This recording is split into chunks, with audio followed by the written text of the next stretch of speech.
Agathorn here, and today I wanted to talk to you about my new website, the Stanton Space Barn. As of May 29th, the Stanton Space Barn has launched and is in open beta for everyone to enjoy. What is the Stanton Space Barn? Well, quite simply, it's a ship customization website. It's a tool that allows you to take a ship in Star Citizen and equip weapons and items to the hardpoints, and then save those out or share those variants with other players. It's a great tool for theory crafting and a great tool to just see what you can do with the ships.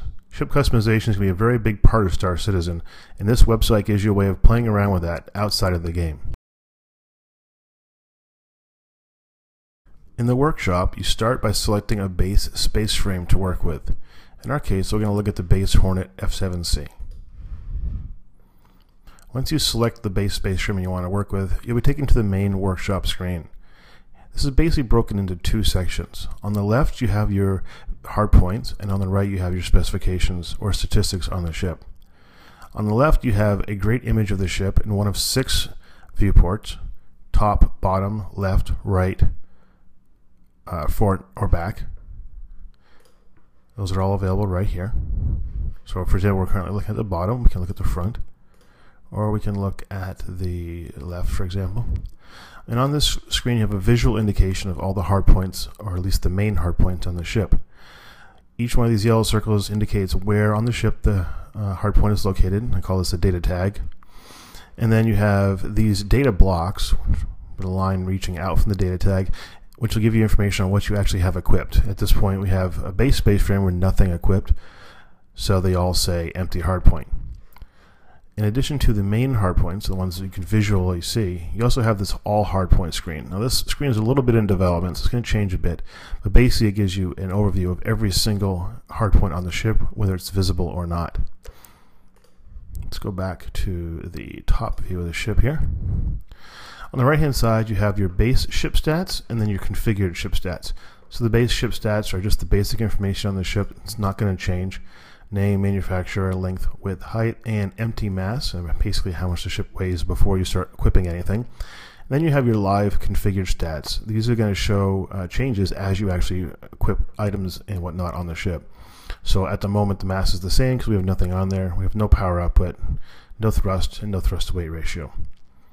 To equip items, you can start right here in the visual hardpoints or in the all hardpoint screen, whichever you prefer. We're going to go from the visual hardpoints here, and we're just going to select a data block. So for example, let's put a power plant in here. So we're going to click on here, and up comes the item browser. In the item browser, you can select the item you want and then equip it. So in this case, we'll take the ACOM Starheart 3 engine, and we'll equip that. And you'll see immediately now that we have a power output of 10,000 from that engine, and a base power usage and peak power usage of 0 out of that. Now we also need a thruster, so let's put a thruster on here. We're going to give it the Dragon STC Red, equip that, and now you see we have a thrust of 2,600,000 units. We aren't quite sure what this is. I'm assuming it's something like newtons, and a thrust to weight ratio, now based on that thrust and that weight, of 135.42. Now at this point we still aren't using any actual power. The engines or thrusters don't actually use power currently.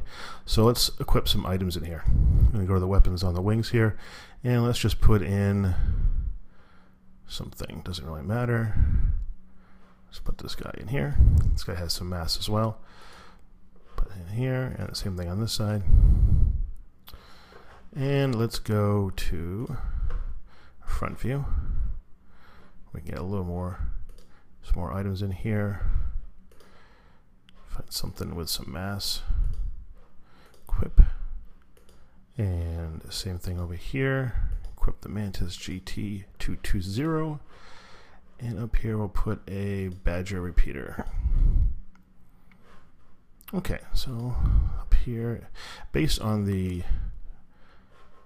F7C normally would have the store, this one here, the big box Model H. Stick that in there. Okay, so now we've got some items in here. It's not fully loaded, but you'll see that the configured mass is now higher than the base mass, and you'll see that we have a base power usage of 50 and a peak power usage of 329. And then you see that our thrust to weight ratio has changed accordingly. So that's the basic overview of how that works. Let's just open up one of these hardpoints to give you a quick look at the item browser. So you have items over here. You can mouse over them to get basic stats, name, manufacturer, in-game description, etc. You can look at the pipes column if you want to hover over to get information on the resource pipes used. So, as example, here you can see the power consumption of these items. Idle and active is very low power consumption, about -10. Whereas if you're shooting and actively shooting with them, they're using 80 power. And that's what the difference is over here between base power usage and peak power usage. Also, if you hover over the details, you can see this is a weapon turret and how the turret moves over the speed of movement over the range of movement. Every item has different information available in the details. Currently, if an item has no information for one of these, it will just pop up an empty tooltip like that. I'm going to be fixing that very soon.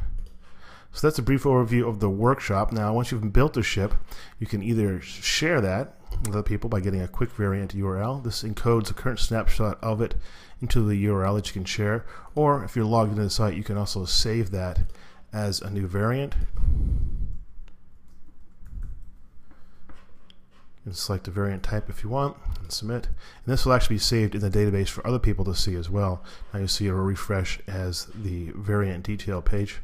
Once you're on the variant detail page, you can choose to save this again as a new variant or update the existing variant. And also, if I now go over to the variants list, you will see this video transport variant that I built is now listed there for other people to see, and they can view it here. Okay, just taking a quick look at the Databank section of the website.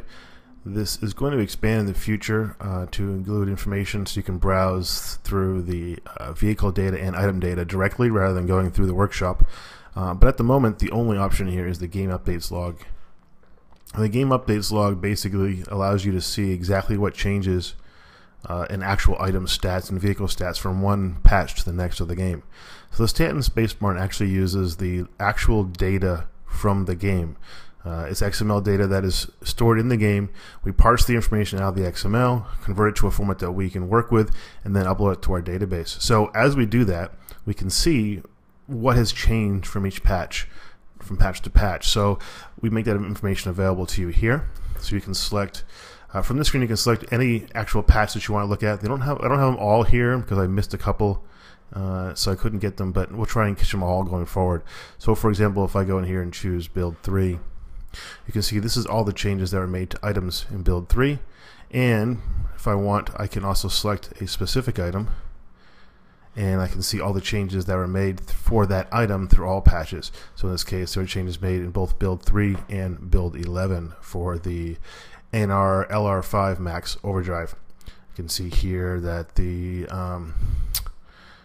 pipe power, which is the power resource usage, was changed to give it 1,000 units of power as of build 11, which means probably in build 3 it didn't have any actual power output. So anyways, that's just a quick brief overview of the game updates in the databanks, and like I said, there'll be more information or more abilities coming to the databanks in the future.